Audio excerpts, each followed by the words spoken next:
everybody. Welcome to the half hour hour. I'm Joe, and we have with us, there he is. He's back again. We have How you doing, guys? guest Mark from the Toys of Time Gone By. How you doing, Mark? I'm doing fine. I'm doing good. How are you doing today? It's a very nice day here in sunny New Jersey. It's a nice day there. Yeah, sunny New Jersey.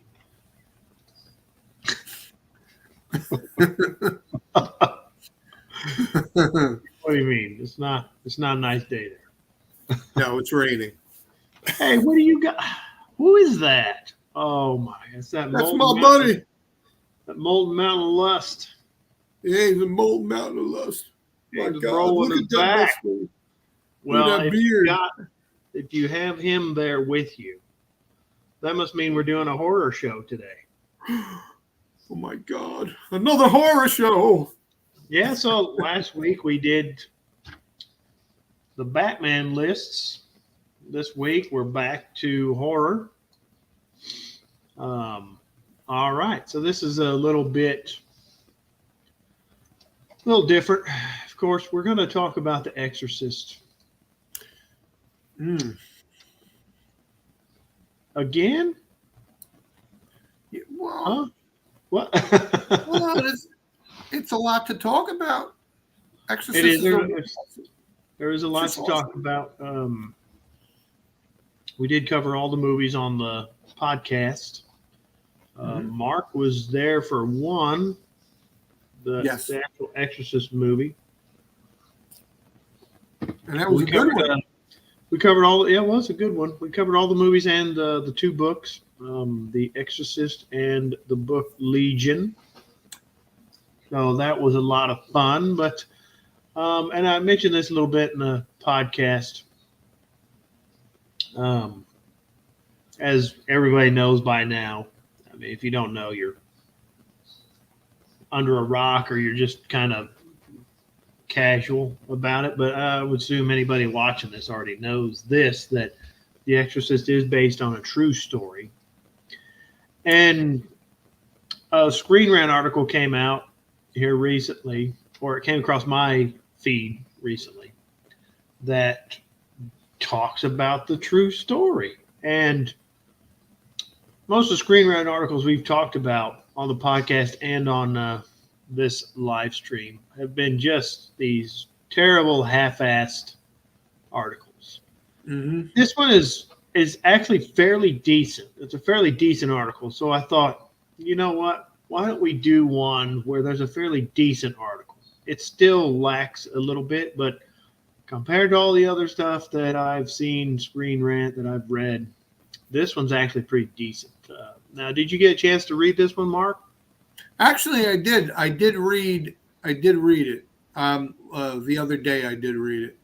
And did you know any of this stuff beforehand, or just from just hearing a little bit about it, or is there anything in this article that is new to you?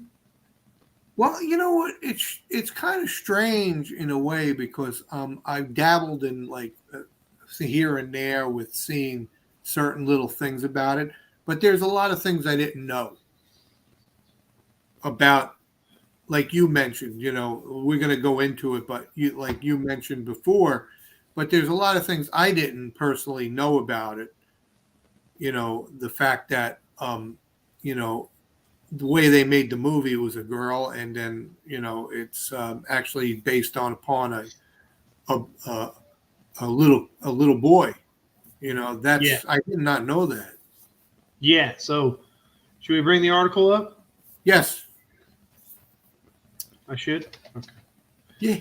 You ready? I'm ready. Is James Brolin ready? James Brolin, you ready? Yeah, I'm ready. My beard is ready. There you go. Here we go. So, Exorcist, true story of what happened to. Okay, so you can see the first bit here. You got your fun picture there. I mean, what a great picture to lead the article off with, right? Oh, Amazing. Yes, I mean, thanks. Okay. So this article, it came out in January of this year, and it actually the boy he passed away a few years ago. So everybody would call him Roland Doe or Robbie. I've seen that also. But his real name is Ronald Hunkler. So, of course, this is a story that, William Peter Blatty saw an article that leaked out.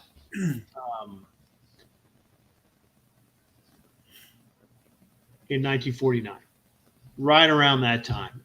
I was trying to see if I could recall the date, the month and all that fun stuff, but I can't.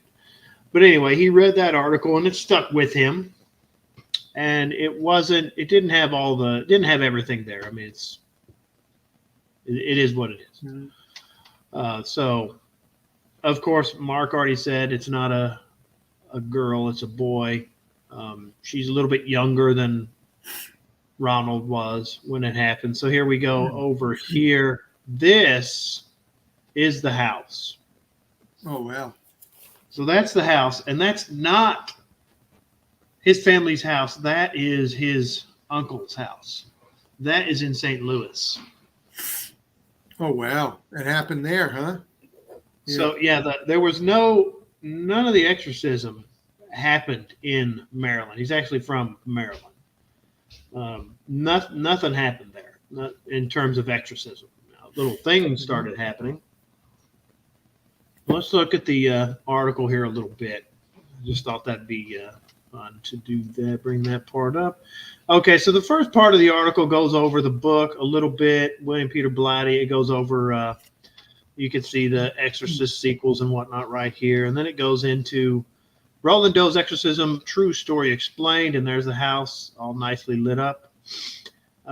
So here we go. So March 1949, the newspapers reported the 14-year-old boy known as Robbie or Roland was possessed by something sinister, and the priests performed an exorcism.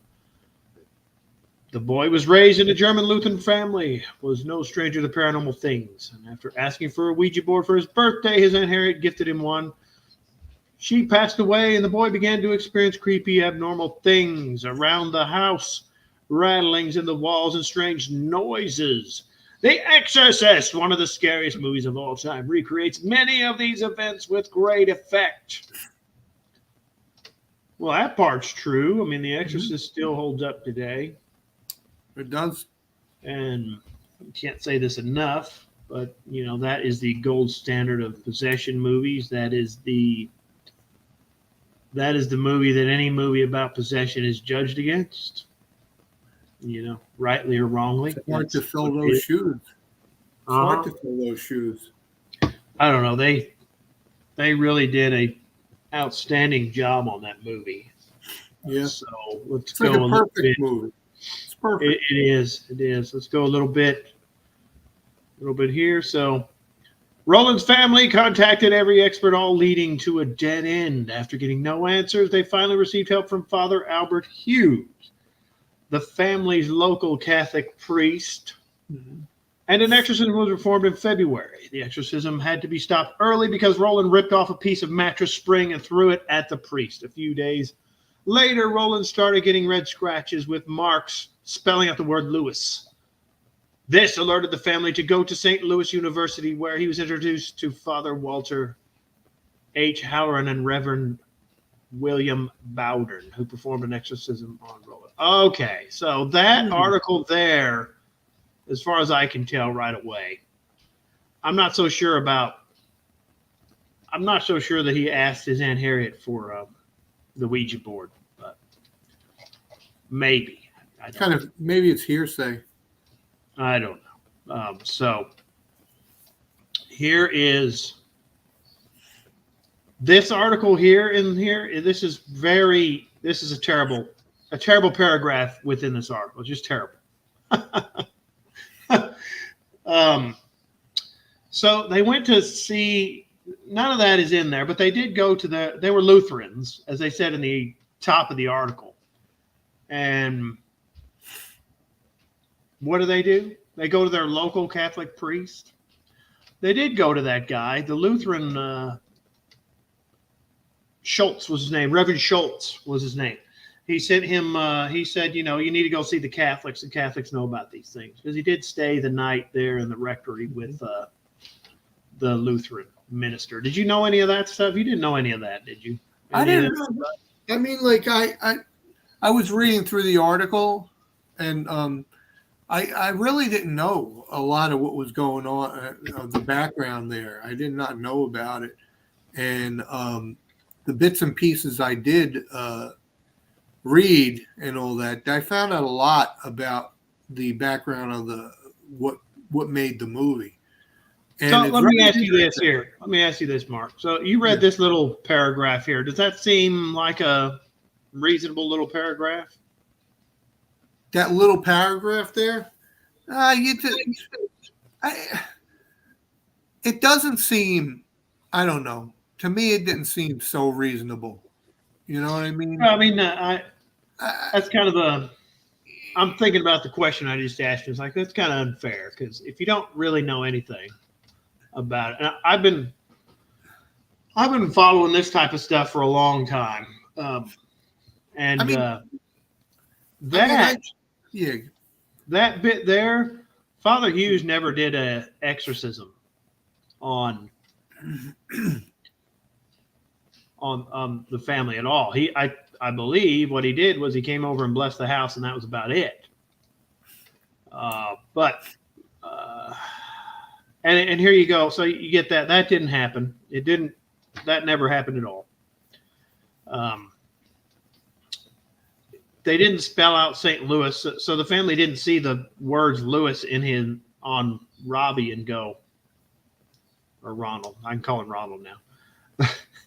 They didn't see the words Louis on there and go, oh, maybe we should go to St. Louis University, because that's what the article makes it sound like to me. It's like, oh, we see the word Louis. We better go to St. Louis University. No. Yeah, why would you assume that? I don't believe that. I don't know. They could have fleshed this out a little bit more. I mean, it's overall, I think the article is fairly decent, but they could have fleshed that out a little more there. Now, here we go to the two priests. So he was introduced to Father Walter H. Halloran. Now, that's not true. They were introduced to a Walter Halloran, but that's not true. Not that way. Walter Halloran was not a priest at the time. He was a student. He was studying. He was a student at the university. So they were introduced to Father Bowdern, and Father Bowdern did perform the exorcism, but there was another priest, and I can't remember his name in that term. That's true. But Walter Halloran was there, and he did help out, but he was not a priest. He was studying to be a priest. But this article makes it seem like he might have been the lead. Anyway, none of that's important. It's just that part's not true. So let's go down. Let's go. You ready? Yeah. All right. So what happened to the boy in the true story? There was so much mystery surrounding it. Experts believe the boy. This was pretty neat that he grew up to work in NASA and helped on the 1969 moon landing. Isn't that cool? That's pretty cool. That is awesome. So yeah, it says right here he passed away fairly recently. 20. I think he passed away in 2018 or 2020 maybe. Well, this here says 2020. It's probably 2020. So I mean, I don't know. Some of this we have to. They could be off a year, maybe. I don't understand why he went by two names. That's another thing.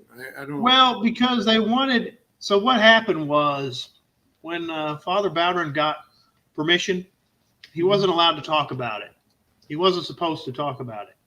So here's one of the other bits that happens here. So, but there was no record of what to do, right? So you can go down there to your local Catholic church, Mark, and ask the priest there, how many exorcisms have you performed? Well, what's he going to say? He's not going to tell me anything. I don't think he's going to tell me. I've not performed any exorcisms there, Mark. Would you like to make a confession? I'd like you to perform an exorcism on me, please. They're not going to say anything. So, but I mean, it says it right there in the Exorcist movie. They have not. He goes. He's Father. So Jason Miller plays Father Karras, and he says it right there. I've talked to so many priests, and not one of them have performed an exorcism. Not one. That's still true. So what they decided to do was keep a diary. So there was another priest, and shame on, I can't remember the guy's name. Isn't that terrible? There was another priest who he actually kept the diary. I'm just trying to look up his name real quick, and that's not going to happen as fast as I wanted to. But he kept the diary, and this is how we know a lot about it today. Now, there was a book that came out in the early 90s, and it was called Possessed. And it was supposed to contain the diary inside the pages. I'm not sure that it was the full diary. I had that book. Of course, you know, you go to the bookstore and you look at that, oh, Possessed. The Exorcist diary who performed the exorcism on the boy who inspired the Exorcist? Heck yeah. I'm going to get that book. So I got that book and I read that book. And I don't know, was it all, I don't know. I mean, I was way younger then. So I don't know if I guess I believed it was all supposed to be true because I thought they got most of the accounts out of the diary. But I read that story about the bed spring in the diary and then find out that that's not true. That didn't even happen. Okay. Wow. And not in the diary. I read about it in the book, Possessed. Now, that was made into a movie. And I don't know if you've seen this movie, but I didn't see it. Timothy Dalton was in it.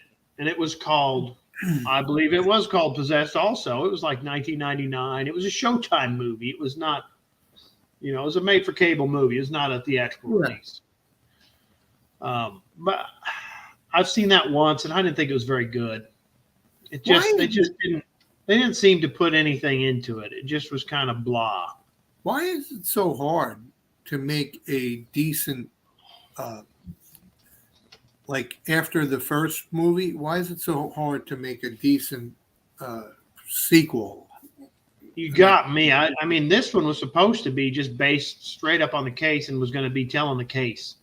Whereas when William Peter Blatty, who actually did get in contact with Father Bowdren, he changed stuff. You know, he changed the location. He changed the age. He changed the sex of the main character. So he changed enough that it could just be anything. But yeah, let's go down there in that article just a little bit more and see what we can find. What happened? We went over that a little bit. So this says that he was always worried that everybody would find out who he was. That's understandable. And that he was, I mean, I don't know. How would you react, Mark? You know, let's talk about him. How would you react if you find out somebody who comes into where you work all the time, they're a regular. And they were, a famous horror movie was based on them when they were a kid. Something. Well, how would you react to that? Would you be like, that's really cool and want to talk to him? Or would you be like, oh my golly? You know, what would you do? I would want to find out. But you wouldn't be like all.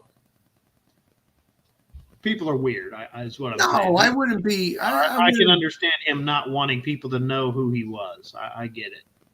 No, but I wouldn't. But you and me probably wouldn't. We probably wouldn't treat him like some kind of a pariah or nothing. No, because he's just a person, and sometimes things happen. And what are you going to do? Especially in the business I'm in. You know, you talk to everybody, and if you talk to them, you become like a little friendly with people. You know. Yeah. So they might tell you things that that normally just a person in passing wouldn't tell you. And once you start to get a good rapport with them. Oh yeah, let's get back into it. Okay, so he lived a pretty normal, quiet life and retired. Good for that guy. I mean, good for Ronald, right? Yeah. Good for Good for him. him.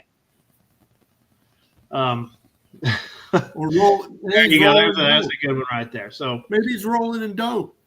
I don't know. Of course, William Peter Bradley passed away in 2017, and here they're going on about. Here it says right in here in the article that he contacted Father Bowden. Now, he was not supposed to talk about it, like I said, but he thought that there should be some kind of a record for other priests who do exorcisms later, because there's nothing for them to know. Well, how do we know it's over? How do we know it works? What you know? So they kept that type of record about like what happened every night. And if the same thing happened, so if something happened the one night, and then if the same thing happened the other night, nothing different for them, then they wouldn't keep that. Okay, so what the Exorcist kept and what it changed. Okay, I think we've already talked about all of that. It's pretty Reagan's mother is a single parent. Okay, we all know that. And that's the end of the article. So, I don't know. It's fairly a decent article, but there's stuff in there that just isn't right. Well, it just seems like Screenrant. Like just simple stuff that they could do in there, right? So now, a few months ago, last December, I actually got to go to St. Louis, and I went to that house. Wow, that's awesome. Went right here to this house.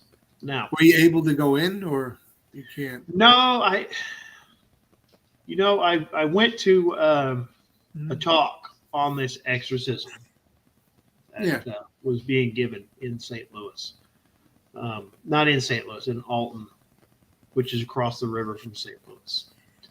Now, having read that book, Possessed, you always want to know more, and you want to know, well, what's true about it, because there's so much that's like, it just ends up in, myth, Yeah. So I found this book when we were doing all the shows on the exorcism, on the Exorcist. And I was just looking up online for stuff, and I found this book. Let me see if I can put it there so everybody could see it, because they should go look at it. This one is, let me see. Oh, no, don't hit that. Oh, don't do that. Don't do that.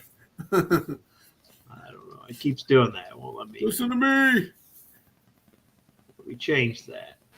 James Brolin, listen to me. Tell him not to do that. I don't know what that's going to do, but I don't want it to do that. Hold on a minute. There we go. There. I figured it out. And that's terrible. Okay, let me get this other one on here. So this one here, and let's do that one there. Share that. All right. Ooh. Okay, so this, if you've never gone to this website and you're watching this, I'm assuming that everybody who's watching this has already seen this website. This is the American Hauntings website. It's fantastic. I found a lot of great stuff on there. You can look. They got a lot of books, a lot of talks. There's also a podcast, which I really enjoy. That there you can buy that book right there. It was a talk given by the American Hauntings team. So that's where I got the book, and now you can see that book has a different cover. So I got this one first. This is the edition that I got. And then when I went there to the talk, the new edition was out. Longer. It's like over 100 pages more. I don't know if see that. This is the first and then the second. So I go there. So this talk was given by the founder of American Hauntings, Troy Taylor. And it was fantastic because he did. I was really impressed because he separated fact from fiction, lore as best you can do, in that. And it was just, well, this didn't happen. This happened. This is a good story, but it probably didn't happen. Stuff like that, which I thought was just fantastic in a story like this, because there are all the witnesses are dead by now. They've all passed on, I believe. So nobody is alive who was still there. Now, I said Walter Holleran, he was a student at the time. He did go on to be a priest. He is interviewed. His interview is in this book. Some of the excerpts are in this book. So if you really want to read something about the true story, I would get this book right here. And you can get that from the American Hauntings Inc. website.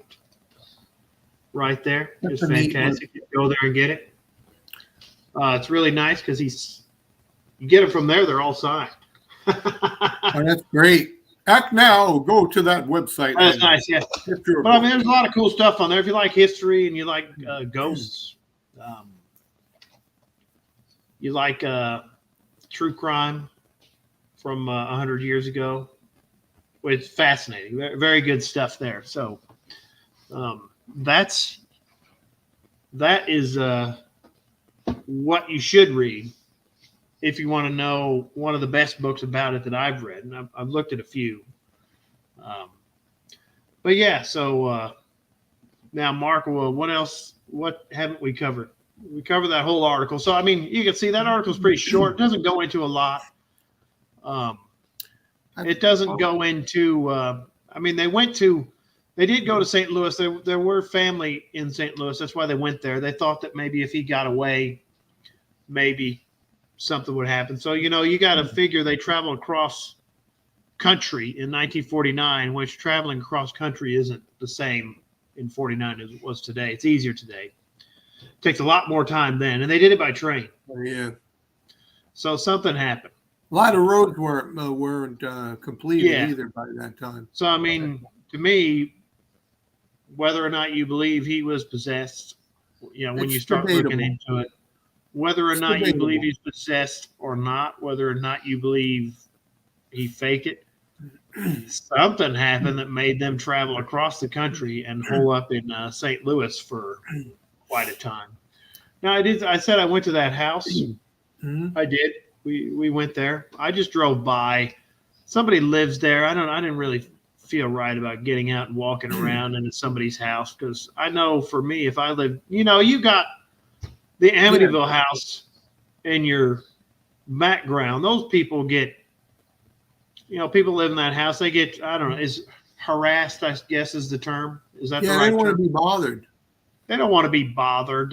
If there's no ghosts at the Amityville house anymore, if there were ghosts there at all, they don't want to be bothered. They've changed the windows and changed all kinds of stuff. Yep. I think they even changed the address, but people still go there. So it's debatable. I just didn't. Definitely debatable. Yeah, so I didn't want to go there and be like, I wanted to see it. If there were tours, I would have taken a tour, but as far as I know, there aren't. So I just drove by it and looked at it, and it was just nice to see it with my own eyes. Very interesting, though, to get to see these places that actually, had the actual inspired The Exorcist. Oh yeah, absolutely. So I don't know. I don't know if they're gonna try to do another movie based on the true story and actually have a boy, or I don't know. I don't know. Sitting right here, right now, I'd rather they just leave it all alone. Yeah, wouldn't that be like a prequel? That wouldn't be a prequel. That wouldn't be a direct. Well, I wouldn't even if they were going to say we're going to make a movie. We're going to make a movie based on Ronald Hunkler's experience as a boy. And just make it more biographical. That's not even the right term, I don't think. But you know what I mean? Because The Exorcist is based on the book, which the idea was William Peter Blatty got from that exorcism. So it's not really a a book or a movie that is trying to tell the story of the boy, right? So I don't know. I don't know what they're gonna do. I have a feeling they might try it since those ding dongs are gonna try and make another Exorcist movie. They think they can do that by bringing Ellen Burstyn back. Well, that's the movie supposed to be the direct sequel, right? To the Exorcist. Yeah, they always do that. They can't cut out what's happened before, though. It's not going to work that way with this one, with what they did with Halloween. Yeah, you can do that, but I don't think you can do that with The Exorcist, because The Exorcist 3 is really good. 2, not so much. Have you seen 2 yet? Yeah. Well, I've seen 2. No, that means no. You didn't watch it. No, I've seen 2. The Heretic, I've seen it. It's just, it's not good. It's not good. No. I seen it years ago. It's just not good. Well, 3 I've seen it several times. Yeah. Well, what do you think, Mark? What do you think? Did that make you want to read one of these books? I'm interested. I'm interested in going to that website and seeing what it's about now. You go over there. You can find the podcast, the American Hauntings podcast there, and you can find he does a whole. I think it's in season 2 where they do the whole story of the St. Louis exorcism. It's very good, very well done. It does a nice monologue in the beginning, and then he has a discussion with his co-host. They do a very good job on that. So, yeah. I mean, that's pretty cool. Definitely check that out. Everybody should go and check that out. We should all go check that out. Go now. Check that out now. After go check that. Turn us off and go check that out. Why are you looking at us? Stop it. Just stop. Okay. So, well, that was pretty interesting. It's neat to see Screenrant do something a little bit better, but you can still see the article still left a lot to be desired. I mean, they didn't have to go through the entire thing, but it was just still okay. Thanks. So there you go, Screenrant. So everybody is telling me I'm just picking on Screenrant.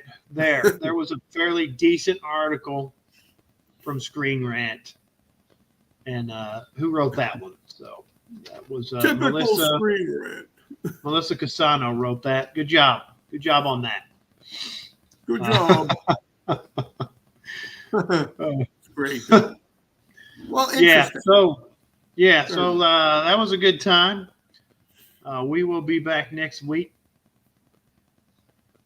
We're coming at you. We'll be here. We'll be back next week, same time. I don't know. Our pattern so far has been superhero horror. So maybe we'll have to break that and do a horror. Next week we're doing a comedy. Come on down. Do a comedy. Let's do Young Frankenstein. Yeah. Oh, we should do that. All right. So if you haven't seen The Exorcist, you need to watch it. And I don't know why you're watching this if you haven't seen The Exorcist. If you didn't know anything about the true story, I hope you learned a little bit. And I hope we directed you somewhere to where you can actually get good information by somebody who's done a lot of research. I've just read a few books and watched a few movies and listened to a few podcasts. So you can do that too. So there you go. All right, Mark, you got any final thoughts on this topic? Well, my thing is a lot of things that happened years ago. I mean, I feel they're kind of debatable. You know, I'm not 100% sure on what happened to this person. I always go back to, is it psychological? That's kind of my final topic here, because I just think sometimes it could be psychological in a way, like psychotic type episodes in a way.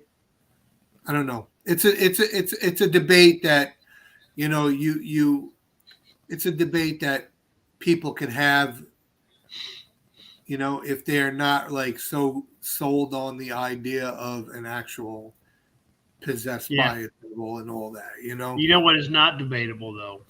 What?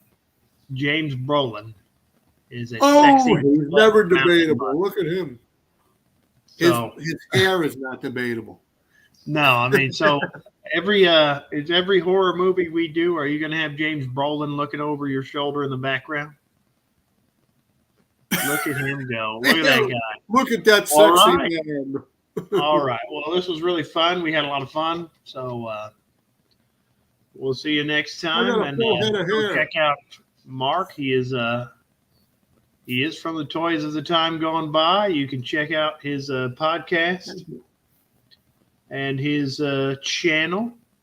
He has yet to do anything about any of the Exorcist toys that are out there. I don't know what his problem is. I mean, you got a possessed Reagan Mego you could do. Yes, I can do. I can do that. Absolutely. There's a lot of ideas. There's a lot of horror. The Universal monsters. Yeah, absolutely. All right. We'll talk to you guys next time.